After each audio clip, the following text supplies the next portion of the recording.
Welcome to the Rim Break Rodeo. We hope this video helps. You start by getting the essentials in place.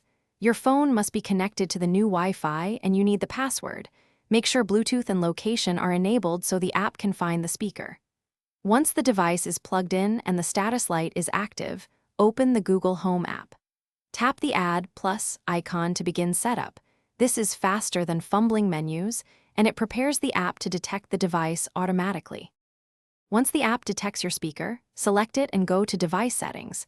If it still lists the old network, choose Wi-Fi and forget this network so you can reassign it.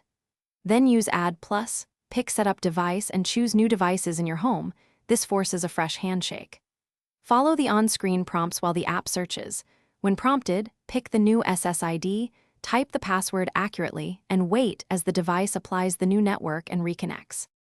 Finish by confirming the device shows as online in the Google Home app. Then try a quick voice command to verify audio and services. This proves the Wi-Fi handoff worked. If things go wrong, reboot the router and the speaker, move the speaker within 2 meters of the router and attempt setup again. If that still fails, perform a factory reset on the device. Then repeat the setup from the start, because a reset clears old Wi-Fi configuration and often. Thanks for watching. Consider subscribing if we helped you.